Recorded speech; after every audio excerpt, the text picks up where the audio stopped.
ETF index mutual funds నేర్చుకుని stock మార్కెట్లో రాణించాలనుకుంటున్నారా? వెంటనే ఈ నెంబర్కి కాల్ చేయండి.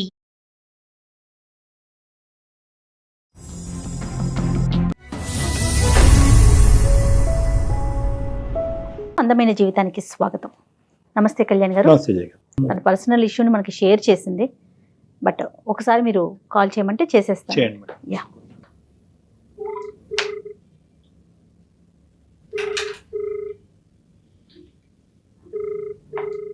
ప్రేమ వ్యవహారం అండి. మనం ఈ టైం కాల్ చేస్తామని వాళ్ళకి చెప్తారా అండి, లేదంటే సుమారుగా చెప్తాను. నేను ఒక హాఫ్ అన్ అవర్ అటు ఇటుగా చేస్తామమ్మా, మీకు ఓకేనా అనేసి. హలో హలో హలో ప్రియాంక అండి మాట్లాడేది. నేను సుమన్ టీవీ అందమైన జీవితం ప్రోగ్రామ్ నుంచి కాల్ చేస్తున్నానండి. మాట్లాడొచ్చా మీతో? మేడం మాట్లాడు. అయ్యో అయ్యో, చాలా ధైర్యంగా ఉండాలమ్మా మీరు.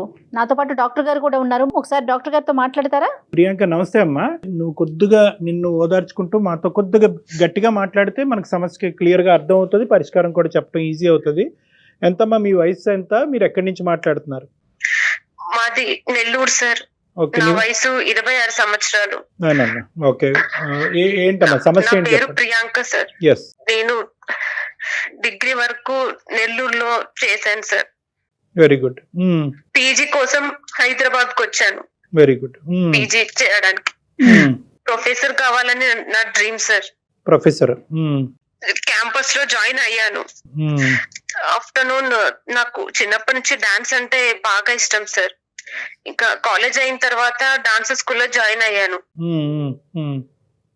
చెప్పండి అమ్మా. నేను చేసింది ఇంకా తప్పు సార్. అసలు నా జీవితం అంతా నాశనం అయిపోయింది. అయ్యో, చెప్పమ్మా, ఏమైందో చెప్పండి. ఏంటి అంత బాధ ఏంటో చెప్పండి ఒక్కసారి. ప్రియాంక, కొంచెం ధైర్యం చేసుకొని చెప్పండి. మెయిల్ చేశారు చాలా ధైర్యంగా. అలానే డాక్టర్ గారితో మాట్లాడితే మీకు సరైన సలహాలు ఇవ్వడానికి అవకాశం ఉంటుంది. ప్రతి సమస్యకి పరిష్కారం ఉంటుంది ప్రియాంక. నువ్వు ఉన్న పరిస్థితుల్లో బహుశా ఎవరు నీకు తోడు లేరేమో. దానివల్ల ఏంటంటే అన్ని సమస్యలు నాకే వచ్చినాయి, దీనికి పరిష్కారం లేదనే ఒక భావానికి రావటం వల్ల నీలో అంత బాధ కనిపిస్తుంది. నువ్వు మాకు చెప్పు, ఖచ్చితంగా సొల్యూషన్ దొరుకుతుందమ్మా. 100%. నా పేరెంట్స్ నన్ను చాలా బాగా పెంచారు సార్. నాకు అన్ని ఇచ్చారు వాళ్ళు. మంచి చదువు, లైఫ్ అన్ని. నేను ఎప్పుడు ఏది చెప్పినా వాళ్ళకి నమ్మకం. నా డెసిషన్ అంటేనే ఒక నమ్మకం. అదే నమ్మకంతో వాళ్ళు నన్ను ఇక్కడ వరకు పంపించారు. చాలా డ్రీమ్స్ తో వచ్చాను. ఓకే, ఇక్కడ డాన్స్ స్కూల్లో జాయిన్ అయ్యాను. అక్కడ ఒక అతను నాకు బాగా నచ్చారు సార్. తను కూడా అక్కడే డాన్స్ కోసం వచ్చారు సార్. ఓకే, తను ఎవరు? నాకంటే 2 సంవత్సరాలు పెద్ద సార్. తను 28 సంవత్సరాలు తనకి. పర్వాలేదు. ఓకే, వాళ్ళ ఊరు గద్వాలు, తెలంగాణ సైడ్. ఓకే, తను నాతో పరిచయం చేసుకున్నాడు. అందరూ తనని ఫాలో అవుతుంటే తను మాత్రం నన్ను ఫాలో అయ్యాడు. ప్రియా ప్రియా అంటూ నా వెంట పడ్డాడు. ఒకనొక రోజు తను నాకు ప్రపోజ్ చేశాడు. నేను అస్సలు నమ్మలేదు. ఎందుకంటే నేను ఎప్పుడు నా చదువు, నా లైఫ్ అలానే ఉన్నాను. నేను తనని ఎప్పుడు పట్టించుకోలేదు. తనే నన్ను ఫాలో అయ్యేవాడు. అందరూ తనని క్రేజీగా ఇష్టపడేవాళ్ళు. అమ్మాయిలు తన బ్యాచ్ లో డాన్స్ చేయాలని. ఇంకా కొరియోగ్రాఫర్ కి అయితే ఫేవరెట్. అసలు ఆ కాస్ట్యూమ్స్, ఆ మెయింటెనెన్స్ అవన్నీ ఎంత క్రేజీగా ఉన్నాయంటే, అయినా అందరూ తన వెంట పడ్డా నేను మాత్రం నా గోల్ తోనే ఉన్నాను. నేను ఎప్పుడు కూడా అసలు అటువైపు వెళ్ళాలనుకోలేదు. తనే ప్రియా ప్రియా అని నా వెంట పడ్డాడు. ఆ మాటలతోనే మాయ చేస్తాడు సార్ అసలు. అందుకే నేను రోజు నీ ముందు ఉంటే నీకు అర్థం అవుతుంది నేనంటే ఏంటని అర్థం అవుతోంది. పరిచయం చేసుకోవడం కన్నా చూపించడం ఇంకా బాగుంటుంది అని చెప్పి నాకు అలా ప్రపోజ్ చేశారు సార్. నేను కొంచెం టైం తీసుకున్నాను. ఎంత టైం అమ్మా? కొంచెం ఎంత? కొంచెం 2 వీక్స్ అలా టైం తీసుకున్నాను సార్. చాలా ఎక్కువ తీసుకున్నావు. అంటే రోజు మేము అక్కడ మీట్ అవుతాం సార్. మాకు 3 to 6 వరకు క్లాస్ ఉంటది, డాన్స్ క్లాస్. 3 hours మేము స్పెండ్ చేస్తాము. అది ఓకేనమ్మా, కానీ డాన్స్ చేయడానికి వచ్చేటటువంటి వాడు జీవితంలో ఒక భాగస్వామి అవుతాడు అంటే కనుక దానికి 2 వారాలేనమ్మా వ్యవధి పట్టేది మనకి. సరే చెప్పమ్మా, నువ్వు చెప్పు. నేను సపరేట్ గా ఎంక్వైరీ ఎంక్వైరీ చేయాల్సిన అవసరం లేదు సార్. ఇంకా తన గురించే ఉంటది, అందరూ తన గురించే మాట్లాడు వాళ్ళు, అందరూ తననే ఇష్టపడే వాళ్ళు. నేను ఇష్టపడకుంటే అది నా ఫాల్ట్ ఏమో అన్నంత ఇష్టం, అంత ఫాలోవర్స్ ఉన్నారు ఆయనకు. చాలా మంచి పాయింట్. ఓకే ఓకే ఓకే చెప్పమ్మా. అలా నేను ఇంకా ఒప్పుకున్నాను సార్ ఫైనల్ గా. ఓ మేము చాలా హ్యాపీగా ఉన్నాం 1 year. 1 year. నాకు ఇష్టమైనవన్నీ నేను అడక్క ముందే తను తెలుసుకొని తెచ్చేవాడు. నా ఫేవరెట్ ప్లేసెస్ కి తను తీసుకెళ్లేవాడు. పెళ్లి చేసుకుని హ్యాపీగా ఉన్నారా? ఇంకా లేదు సార్, 1 year నేను అంత అప్పుడే నేను అంత డెసిషన్ తీసుకోలేదు. ఒక 1 year తనతో నేను ఉన్నాను. అంటే ప్రేమలో ఉన్నారా? ఒకే ఇంట్లో ఉన్నారా? అలా కాదు సార్, లవ్ చేసాం సార్. జస్ట్ డైలీ కలవడం, వీకెండ్స్ బయటికి వెళ్ళడం అలాగా. సరే ఓకే ఓకే ఒక ఎథికల్ డిఫరెన్స్ అయితే ఇదైతే మెయింటైన్ చేశారు. ఓకే 1 year తర్వాత ఏమైందమ్మా? ఇంకా 1 year తర్వాత తను మ్యారేజ్ చేసుకుందామని మళ్ళీ తనే ప్రపోజ్ చేశాడు. మ్యారేజ్ ప్రపోజ్ కూడా తనే చేశాడు.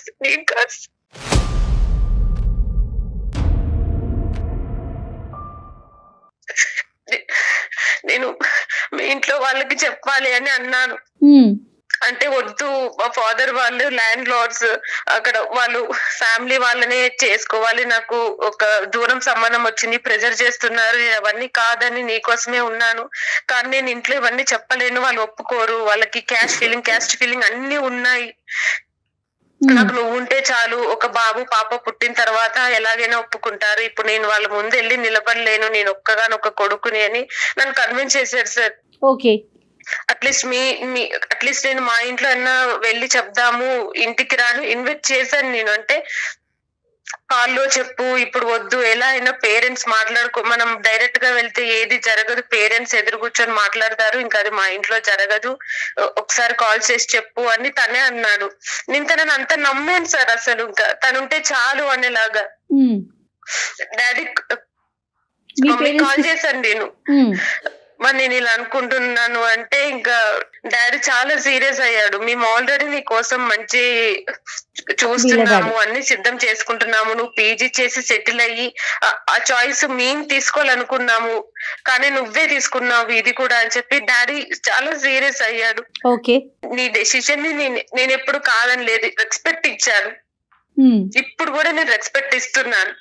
కానీ ఈ లైఫ్ లో ఏది జరిగినా నువ్వే హ్యాండిల్ చేసుకోవాలి. ఇది ఎంత పెద్ద డెసిషన్ తీసుకున్నావంటే నువ్వు ఈ రోజు నాకు అది నువ్వే సాల్వ్ చేసుకోవాలి ఇంకా అని చెప్పి డాడీ సీరియస్ అయ్యాడు.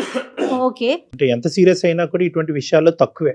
నేను తనకు చెప్పాను, డాడీ వాళ్ళు ఇలా అంటున్నారు, నా వల్ల కాదు నాకు అంటే కూడా తను లేదు, ఒక బాబు పుట్టిన తర్వాత కన్విన్స్ అవుతుంది, నువ్వు ప్రాబ్లం అని చెప్పాడు. ఏం చేస్తూ ఉంటాడమ్మా అతను? జాబ్ ఏంటమ్మా అతనిది? ఓన్లీ డాన్స్ క్లాసే వచ్చేవాడు. ఇంకా జాబ్ వెతుకులాట్లో ఉన్నాడు, జాబ్ సర్చ్ లో ఉన్నాడు. తను నాతో చెప్పారు సార్, జాబ్ చేస్తూ సెటిల్ అవ్వచ్చు కదా అంటే, నేను జాబ్ చేస్తూ సెటిల్ అవుతే నిన్ను మిస్ అవుతాను, నేను డాన్స్ స్కూల్ కి వచ్చిందే నీ కోసం. అసలు ఫస్ట్ టైం నేను చూసినప్పటి నుంచి ప్రతి రోజు నేను నిన్ను ఫాలో చేసి ఇక్కడ వరకు వచ్చాను, నీ కోసమే, నేను మిస్ అవ్వకూడదనే వచ్చాను. ఏంటి నాలో కనిపించినటువంటి అద్భుతం ఏంటి? మరి నీ వెనకాతలు ఇంతమంది అమ్మాయిలు పడుతున్నారు కదా, నాలో కనిపించిన అద్భుతం ఏంటని ఒక్కసారన్నా అడిగావమ్మా? అడిగాను సార్. ఏంటంట? నువ్వు చాలా పద్ధతిగా ఉంటావు, నీ వర్క్ నువ్వు చూసుకుంటావు, నీ గురించి చాలా ఎంక్వైరీ చేశాను, నీ పేరెంట్స్ నీకు చాలా రెస్పెక్ట్ ఇస్తారని, నీ డెసిషన్ ని వాళ్ళు కన్సిడర్ చేస్తారు, నువ్వు అలా ఇక్కడికి ఒప్పించి ఇలా పీజీ చేస్తూ మళ్ళీ నీకు ఇష్టమైన నీ గోల్ ఉంది, నీ ఇష్టమైన డాన్స్ కూడా నువ్వు హ్యాండిల్ చేసుకుంటున్నావు. ఈ అమ్మాయి గురించి అన్ని ఎంక్వైరీస్ చేసుకున్నాడు. ప్రతి రోజు నన్నే ఫాలో చేస్తున్నాను, నీకు తప్ప వేరే ధ్యాస లేదు నాకు అని చెప్పారు సార్.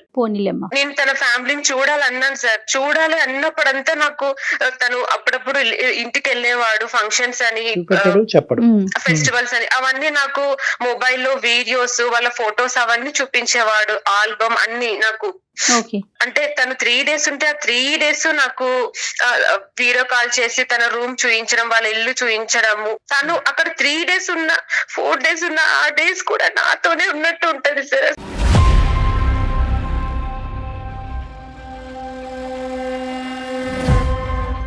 ప్రియాంక ఒక్క నిమిషం అమ్మా, ఒక్క నిమిషం. నేను 2 మాటలు మాట్లాడిన తర్వాత నువ్వు చెప్తే గానీ ఇప్పుడు నాకు అర్థమైంది ఏంటంటే కనుక ఎట్టి పరిస్థితుల్లో అతని పూర్వాపరాలు కానీ అతని అడ్రస్ కానీ ఆ మనిషి చుట్టూరు ఉండే మనుషులను మాత్రం చూపెట్టేవాడు కాదు. అతని రూము, బెడ్రూము, బాత్రూమ్ మాత్రం చూపెడతాడు.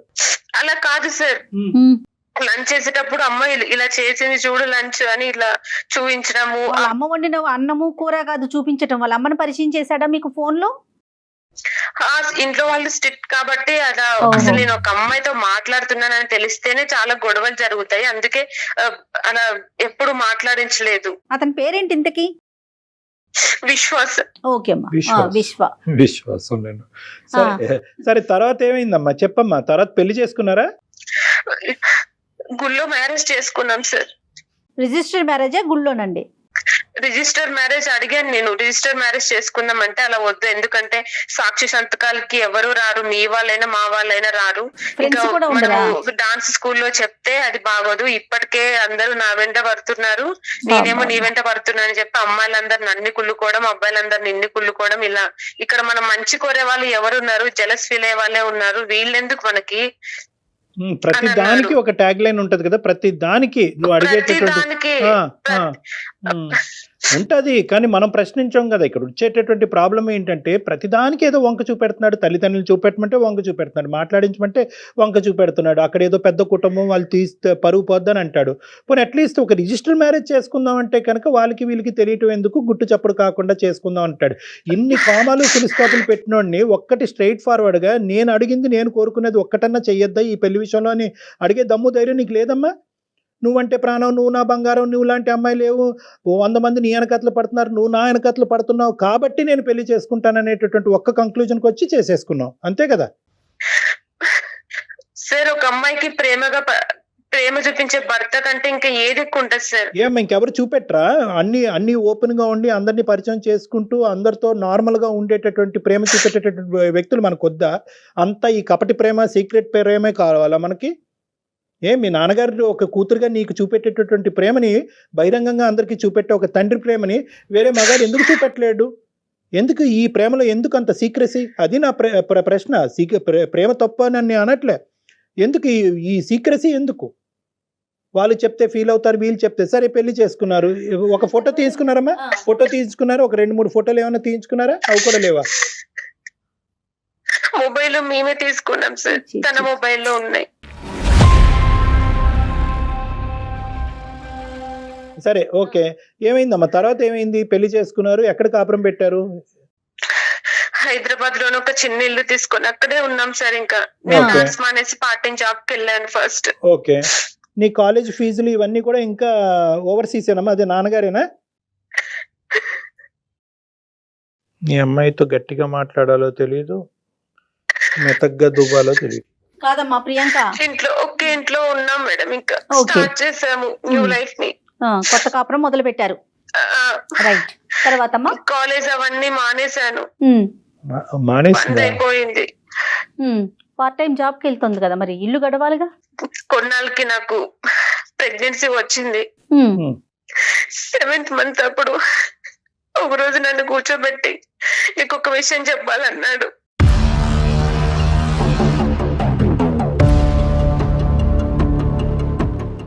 నాకు ఇది వరకే పెళ్ళయింది, ఒక పాప ఉంది అని చెప్పాడు సార్.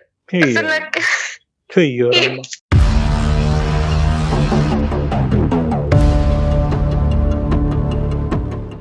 ఇప్పుడు నువ్వు ప్రెగ్నెంటా? అప్పుడు సార్ 7th month నాకు. అప్పుడు 7th month. ఇప్పుడు ఎంత? ఇప్పుడు చిన్న పాప ఉంది సార్, పాపకి 5 years ఇప్పుడు.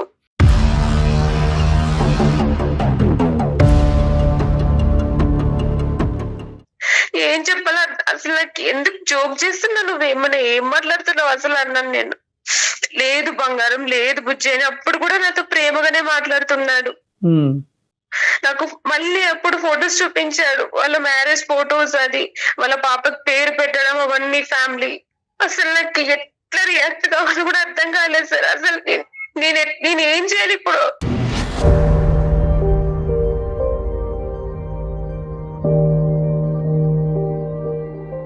నువ్వు 7వ నెల ప్రెగ్నెంట్ గా ఉన్నప్పుడు ఇతనేమొచ్చి నువ్వు ఒక్కదానివే కాదు, నాకు ఇంకో ఆమె కూడా ఉంది, ఆ అమ్మాయితో ఒక ఫ్యామిలీ ఉంది, ఇది సెకండ్ ఫ్యామిలీ అన్నట్టుగా చెప్పాడు, అంతేనా? అవును సార్. సరిపోయింది. ఇది జరగకపోతే మేము ఆశ్చర్యపడాలి. మాకేం పెద్ద ఆశ్చర్యంగా అనిపించట్లేదు. ఎందుకంటే మొదటి నుంచి ఎందుకు ఇంత కవరింగ్ నాటకం ఆడుతున్నాడు అనేటటువంటిది మాకు అందరికీ అర్థమైంది. ప్రపంచంలో ఎల్కేజీ పిల్లోడికి కూడా అర్థం అవుతుంది. నీకు అర్థం కాలేదు. సరే, తర్వాత ఏమైందమ్మా? ఏమన్నావు? నువ్వు ఎలా రియాక్ట్ అయ్యావు? ఓకే, నువ్వు షాక్ అయ్యావు, బాధపడ్డావు, ఏడ్చావు, నీకు మా పూర్తి సానుభూతి ఉంది. నీ పిచ్చి నెక్స్ట్ ఏంటి? నెక్స్ట్ ఏం జరిగింది? పాపని నేనే చూసుకుంటున్నాను ఇంక అప్పటి నుంచి. ఓకే, అతను ఎక్కడ తను ఉన్నారు? ఇంకా ఎప్పట్లాగే ఊరు వెళ్తున్నాడు, వస్తున్నాడు. ఇంకా నన్ను సరిగ్గా పట్టించుకోవడం లేదు. మెల్లమెల్లగా జాబ్ కూడా లేదు ఇంకా వాడికి. నేనే ఇంట్లో పాపని అన్ని చూసుకుంటున్నాను. ప్రెసెంట్ గా ఇప్పుడు ఒక చిన్న పార్లర్ పెట్టుకొని ఎలాగో బ్రతుకుతున్నాను సార్. ఇంకా దానికి ఒక్క రెస్పాన్సిబిలిటీ అనేది లేదు. ఇంకా ఆ రోజు రిలీవ్ చేశాడు ఇంకా తనది ఒరిజినల్ క్యారెక్టర్. ఎందుకు ఇలా చేసావని నేను అడిగాను ఆ రోజు. నువ్వు ఎక్కడ దూరం అయిపోతావు, నువ్వు నాకు చాలా నచ్చావు, ఓకే, అర్థమైంది. తక్కించుకోవడం ఇవన్నీ చేశానంటున్నాడు. ఓకే ఓకే ఓకే ఓకే నాకు అర్థమైంది. ఎక్కడ మీ పేరెంట్స్ యొక్క ఎంట్రీ ఎక్కడుంది? అమ్మ నాన్నకి ఎంతవరకు చెప్పావు? ఎప్పుడు చెప్పావు? అమ్మ నాన్న నీ దగ్గరికి వచ్చారా? నువ్వు అమ్మ నాన్న దగ్గరికి వెళ్ళావు? ఇది చెప్పు ఫస్ట్. వాళ్ళే నీకు ప్రొటెక్టివ్ మెజర్. ఇప్పుడు ఇంకెవరు లేరు నీకు జీవితంలో. ఉంటే కనుక నీ బిడ్డ ఉంది, నీ తల్లిదండ్రులు ఉన్నారు. వీళ్ళు సపోర్ట్ తీసుకుని గట్టెక్కి బయటపడతావు, లేదంటే ఇలాగే మునిగిపోతావు జీవితంతో. మీ పేరెంట్స్ కి తెలుసా మొత్తం కథంతా? చెప్పాను సార్ నేను అమ్మకి. ఇంకా డాడీకి ఫోన్ చేసి చెప్పేంత ధైర్యం లేదు సార్ నాకు అసలు. నాకు లేదు. ఇంకా అమ్మకే చెప్పాను. ఇంకా మరి ఏం చేశాను అమ్మకి. ఇంకా ఏం చేయాలమ్మా, నేను ఇలా జరిగింది అమ్మ నాన్నకి చెప్పుంటదిగా. అమ్మ నాన్నకి చెప్పింది. చెప్పారు సార్, వాళ్ళు నాతో మాట్లాడారు. ఇప్పుడు ఎటు తిరిగి ఏం చేయాలమ్మా, నీకు పాప కూడా పుట్టేసింది. వాడు ఇప్పుడు చెప్పారు అదంతా. నువ్వు ఇప్పుడు చెప్తున్నా, ఇప్పుడు ఏం చేయాలి?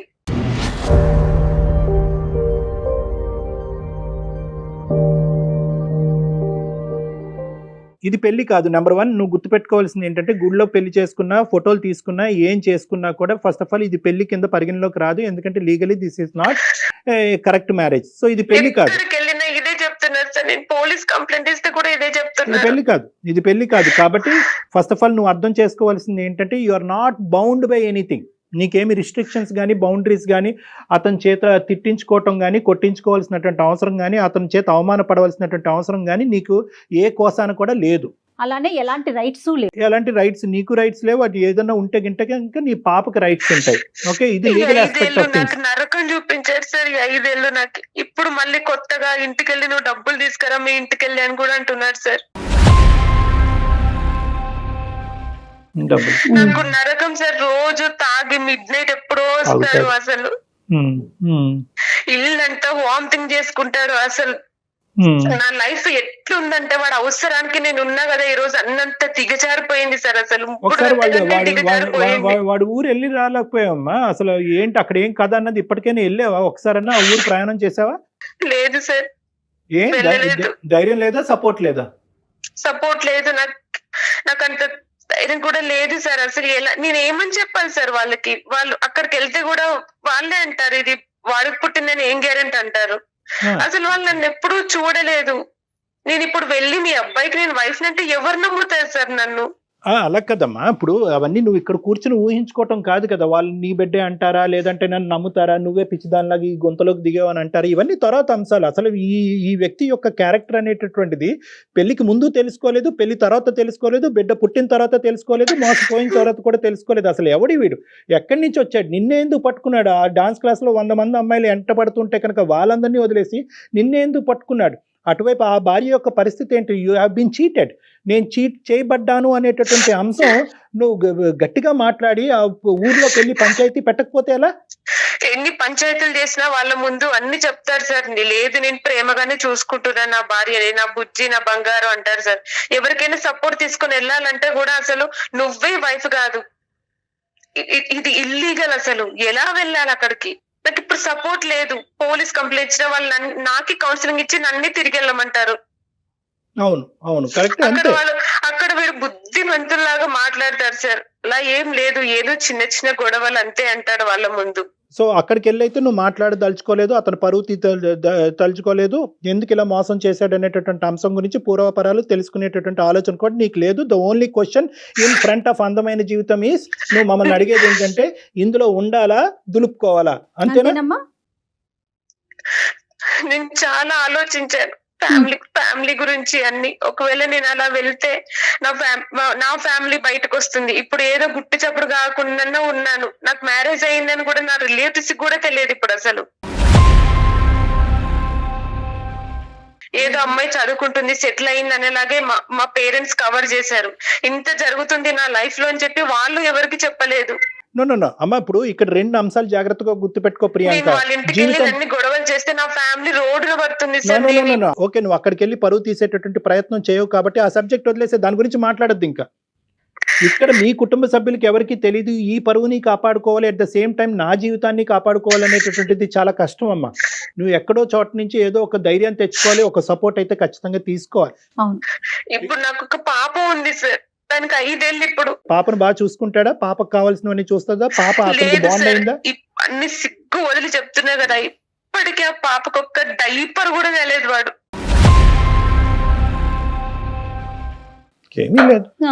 ఇంట్లో ఏ వస్తువు కొనలేదు, ప్రతిదీ నేనే చూసుకున్నాను ఇంట్లో. ఆ రోజు ఎప్పుడైతే తన ఒరిజినల్ బయటపడింది అప్పటి నుంచి నాకు టార్చర్ చేశారు. ఇంకా నేను ఏం చేయలేని పరిస్థితుల్లో. ఇప్పుడు ఈ మనిషితో పాటు ఒకటమ్మా, మనం ఇప్పుడు ప్రాక్టికల్ గా మాట్లాడుకుందాం. చెప్పవలసినవన్నీ చెప్పావు, ఒక భయంకరమైనటువంటి వ్యక్తి గురించి చెప్పావు, ఎంత భయంకరంగా అమాయకత్వంతో పిచ్చితనంతో నువ్వు మోసపోయావు అనే 2 సబ్జెక్టులు చెప్పావు. దయచేసి ఇక్కడ ఏంటంటే నీకు అర్థం అవ్వాల్సింది ఏంటంటే, నీ జీవితం అనేటటువంటిది ఒక ఎత్తు అయితే కనుక నీ బిడ్డ యొక్క జీవితం కూడా నీ జీవితంతో పాటు ముడిపడి ఉంది. కాబట్టి ఏ నిర్ణయం తీసుకున్నా కూడా ఇద్దరికి ఇది అవుతుంది. కాబట్టి నువ్వు చాలా బ్యాలెన్స్డ్గా తీసుకోవాలి. ఆ నిర్ణయానికి మేము సపోర్ట్ చేయడానికి రెడీగానే ఉన్నాం. వాడిని పనిష్ చేయాలా, లేదు వాడి గినిష్మెంట్ పరువు ఇవన్నీ పక్కన పెట్టాలి అంటే కనుక నువ్వు ఇందులో ఉంటావా? అతను ఒక తండ్రిలాగా అతను చూసుకుంటూ, అతను ఎప్పుడు వస్తే అప్పుడు వెయిట్ చేస్తూ, ఎప్పుడు పోతే అప్పుడు పోయేటటువంటి విధంగా ఉండాలి అనుకుంటున్నావా? లేదు ఇటువంటి పరువు తక్కువైనటువంటి జీవితం రేపొద్దు నువ్వెవరు అమ్మా అతనికి అనే ప్రశ్న నా బిడ్డ దగ్గర నుంచి వచ్చేంత వరకు నేను వెయిట్ చేయకూడదు, ఈ లోపలే నేను బయటపడాలి అనేటటువంటి ఆలోచనలో ఉన్నా. ఈ 3 ఆప్షన్స్ నీ ఎదురుగుంటా ఉన్నాయి. ఈ నరకం భరించి నేను అసలు నాకు భరించే ఓపిక కూడా లేదు సార్. ఈ బురదలోంచి నన్ను బయటికి తీసుకొచ్చి నన్ను సేవ్ చేయండి సార్. నిర్ణయం తీసుకునేటటువంటి సర్వ హక్కులు నీకున్నాయి, నిన్ను ఎవ్వరు లిమిట్ చేయట్లేదు. ఇక్కడ డైవర్స్ అనేటటువంటి ఆస్పెక్ట్ రాదు. అతను వచ్చి సంతకం పెట్టి నువ్వు సంతకం పెడితేనే కనుక ఆ తర్వాత నువ్వు ఫ్రీ బర్డ్ అవుతావు అనేటటువంటి బాండింగ్ అనే రిస్ట్రిక్షన్ నీ జీవితంలో లేకపోవటం అనేది ఇప్పటికీ నీ అదృష్టం. అది గుర్తుపెట్టుకో. వెళ్ళు, మీ అమ్మ నాన్న దగ్గరికి వెళ్ళు, జరిగిన తప్పే వాళ్ళ కాళ్ళ మీద పడు, వాళ్ళ తప్పేం జరిగిందో అన్నది చెప్పు. నీ బిడ్డను అక్కడ చూపెట్టు, ఆ బిడ్డను ఒక మంచి స్కూల్లో జాయిన్ చేయి, నీ జీవితాన్ని ప్రారంభించు. పరువు ప్రతిష్ట, ఊర్లో పరువు పోతుంది, తల్లిదండ్రులు పరువు పోతుంది, ఇవన్నీ తర్వాత మాట్లాడుకుందాం. ప్రధానంగా ఇక్కడ కావాల్సింది ఏంటంటే నీ జీవితం, ఆ బిడ్డ యొక్క భవిష్యత్తు. దీనికి మించినటువంటిది ఏది లేదు నేను అనుకోవటం. ఈరోజు వాళ్ళు ఇక్కడికి వచ్చినా నువ్వు అక్కడికి వెళ్ళినా ఏ ఆప్షన్ అయినా at the end of the day నీకంటూ ఏదైనా ఒక ఆస్కారం ఉంది అంటే కనుక నిన్ను కని పెంచి అల్లారు ముద్దుగా చూసుకున్నటువంటి నీ తల్లిదండ్రులు ఇప్పటికీ నీకు ఉన్నారు అనేది నీకు ప్రధానమైనటువంటి అదృష్టం. ఇది మర్చిపోవద్దు. వాళ్ళు ఇప్పటికీ వాళ్ళ డోర్స్ ఓపెన్ చేశారు, ఇప్పటికీ నువ్వు వెళ్ళొచ్చు. కానీ నువ్వు ఇంకా ఈ బంగారం బుజ్జి ఈ మత్తులోనే ఉన్నావని నాకు అనిపిస్తుంది. వాడు ఇంకా డబుల్ గేమ్ ఆడుతున్నాడు. జీవితాంతం నీ జీవితం నీ చేతి చదువు మానిపించాడు, నీకు ఒక భవిష్యత్తు లేకుండా చేశాడు, నీ కూతురికి ఒక భవిష్యత్తు లేకుండా చేశాడు. అన్ని విధాలుగా నిన్ను ఒక శాపగ్రస్తుల్లాగా చేసినటువంటి వ్యక్తి కేవలం బంగారం బుజ్జి నిన్ను బాగా చూసుకుంటాను, నువ్వు ఇక్కడే ఉండు, నీకేం కావాలంటే అది ఇస్తానని చెప్పి ఇటు దేవులాడేటటువంటి వాడితో ఒక డాష్గా ఉండాలి అనేటటువంటి నిర్ణయం దయచేసి ఇప్పటికైనా విరమించుకోమ్మా. ఇది నా తరపున ఉండేటటువంటి బలమైనటువంటి సలహా. నీకు చదువు ఉంది, ఉద్యోగం వచ్చేటటువంటి అవకాశం ఉంది, తల్లిదండ్రుల యొక్క సపోర్ట్ ఉంది, ఈ వాతావరణం కాకపోతే వేరే వాతావరణంలో ఉండేటటువంటి దానికి అవకాశం ఉంది. ఇన్ని ఉన్నా కూడా ఇప్పటికి కూడా ఇవి కాలదనుకుంటే కనుక నీ కర్మకి మేము ఎవరు బాధ్యులం కాదు. అర్థమవుతుందమ్మా? ప్రాక్టికల్ గా ఆలోచించండి ప్రియాంక. డాక్టర్ గారు చాలా క్లియర్ గా చెప్పారు. మీ అదృష్టం మీకంటూ ఒక సర్కిల్లో లేరు. అతని విషయంలో మీ ఎప్పుడు కావాలంటే అప్పుడు బయటకు వచ్చేయచ్చు. తల్లిదండ్రుల దగ్గరికి వెళ్ళండి, వాళ్ళ కాళ్ళ మీద పడండి, ఖచ్చితంగా క్షమిస్తారు. మీరు చెప్పినట్టు చేస్తాను. నీకు ఇంకా ఏమైనా డౌట్ ఉంటే కనుక మాకు కాల్ చేయి, మేము మాట్లాడతాము, మేము సపోర్ట్ ఇస్తాం, నీకు కావాల్సినటువంటి సపోర్ట్ ఇస్తాం. నువ్వు ధైర్యంగా వెళ్ళి మీ తల్లిదండ్రులకి ఇది విడమర్చి చెప్పలేనటువంటి పరిస్థితి ఉంటే కనుక ఆ ఇమోషనల్గా వాళ్ళకి కన్వే చేసేటటువంటి ప్రయత్నం నన్ను చేయమన్నా నేను చేస్తా. ఇక్కడ ఉండి ఏదో ఒక బ్యూటీ పార్లర్ నడిపిస్తున్నావే కానీ బహుశా నీకు కావాల్సింది ఏంటంటే ఒక ఇమోషనల్ అండ్ మోరల్ సపోర్ట్ కావాలి. ఇప్పుడు అర్జెంట్గా నీకు అది కావాలి. డైలమాలో ఉంది తను. లేదంటే ఇదే తప్పులు ఇలా కంటిన్యూ అవుతూనే ఉంటాయి, ఇంకా రోజులు వెళ్ళిపోతూనే ఉంటాయి కదా. పాప పెరిగిపోతుంది కదా. ఏమీ లేదు, ఒకే కాంప్రమైజ్. వాడు బాగానే చూసుకుంటున్నాడు కదండి, నాకు కావాల్సింది ఇస్తున్నాడు కదండి, తిడితే ఏంటి, తాగితే ఏంటి, కొడితే ఏంటి, బిడ్డకి తండ్రి అయితే కావాలి కదండి. ఇటువంటి యాంగిల్స్లో మాట్లాడుతూ ఏమవుతుందంటే కాలయాపన చేస్తూ ఇంకా అది ఆ ఊబిలో అలా కూరుకుపోతూ ఒక జీవోత్సవంలాగా బతుకుతూ ఉంటుంది. నాదే తప్పు కదా అని compromise అవుతున్నారు. ఇందులోనే ఒక మంచి రోజు ఎత్తుక్కుంటాను. రేపు తాగకుండా వస్తాడేమో, ఎల్లుండి తాగకుండా వస్తాడు, ఈ రోజు కొట్టిన మగాడు రేపు కొట్టడేమో, నా బిడ్డను అయితే బాగానే చూసుకుంటాడేమో, రేపొద్దున వాడు ఆస్తులు ఎంతో కొంత పైసా ఇస్తాడని చెప్పి అక్కడ అడుక్కు తినేటటువంటి బ్రతుకులా బతుకుతూ ఉంటాడు. నేను ఒకటే చెప్తా ఉంటాను, 7 సంవత్సరాల పాటు లేదంటే ప్రేమించుకున్నప్పుడు 1 సంవత్సరం అవనియండి, లేదంటే ఈ 5 సంవత్సరాల ప్రయాణం అప్పుడు మారినటువంటి వ్యక్తి రేపొద్దున మారుతాడా? Guarantee ఏది? మారలేడు. అతను సుఖాన్ని మరిగినటువంటి వాడు, జలసాలకు మరిగినటువంటి వాడు, కాంబినేషన్ ఆఫ్ హైదరాబాద్ వర్సెస్ గజ్వేలో ఈ 2 కాంబినేషన్ ఆనందంగా ఎంజాయ్ చేస్తున్నటువంటి ఒక జల్సా పురుషుడు. వాడికి నీ జీవితం అక్కర్లేదు, నీ భవిష్యత్తు అక్కర్లేదు, నీ కూతురి యొక్క భవిష్యత్తు అస్సలే అక్కర్లేదు, నీ పరువు ప్రతిష్టల గురించి వాడు ఆలోచించట్లేదు. ఎవడు ఆలోచించినప్పుడు నీ కూతురి యొక్క భవిష్యత్తు, పరువు ప్రతిష్ట గురించి నువ్వు ఆలోచించకపోతే ఎవరు ఆలోచిస్తారు? So my equation is very straight forward. Go back to face 1. ఏదైతే మీ తల్లిదండ్రులు కర్మ కొద్ది ఇక్కడికి వచ్చి ఇక్కడ ఇరుక్కున్నావేమో నాకు తెలియదు, కానీ go back to the face 1. నీ తల్లిదండ్రులు ఉన్నారు, వాళ్ళని కాపాడుకో, వాళ్ళని చూసుకో, వాళ్ళ ప్రేమను పొందు, వాళ్ళ సపోర్ట్ తీసుకో, ఈ దరిద్రం నుంచి బయటపడి. ఇంతకంటే సింపుల్ సొల్యూషన్ నేనేమి చెప్పలేను. Okay Priyanka, okay sir. ఇంకా ఫర్దర్ గా మీకు ఎలాంటి హెల్ప్ కావాలన్నా కూడా డాక్టర్ గారితో పర్సనల్ గా మాట్లాడాలనుకున్నా కూడా చెప్పండి, డాక్టర్ గారి నెంబర్ ఫార్వర్డ్ చేస్తాను. రైట్?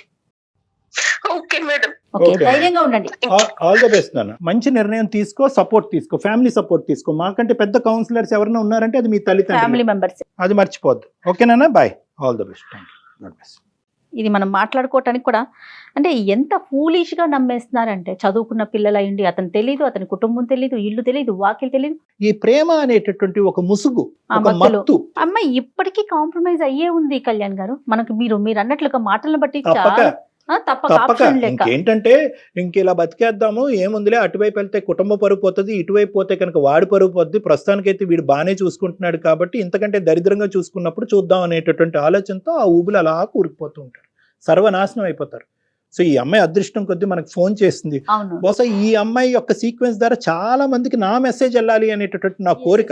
Yes. అసెస్ చేసేటప్పుడు చాలా జాగ్రత్తగా అసెస్ చేయండి. ప్రేమ అనేటటువంటిది ఎంత ఇంపార్టెంటో ఆ మనిషి యొక్క పూర్వాపరాలు తెలుసుకుని, ఆ ఫ్యామిలీ యొక్క బ్యాక్గ్రౌండ్ తెలుసుకుని, వీడి క్యారెక్టర్ యొక్క బ్యాక్గ్రౌండ్ తెలుసుకుని, నీ ఫ్యామిలీ యొక్క సపోర్ట్ తీసుకుని ఆ ప్రేమని పెళ్లి కింద మార్చుకోండి. బహుశా నాకు తెలిసి మీరు ప్రాక్టికల్ గా కూడా చాలా కేసులు చూస్తున్నారు, చాలా ఎమోషన్ అవుతున్నారు. అవునమ్మా. అదే అర్థమవుతుంది. రైట్ అండి, thank you so much Thank you, Kalyan గారు. Jagat. నమస్తే. Thank you.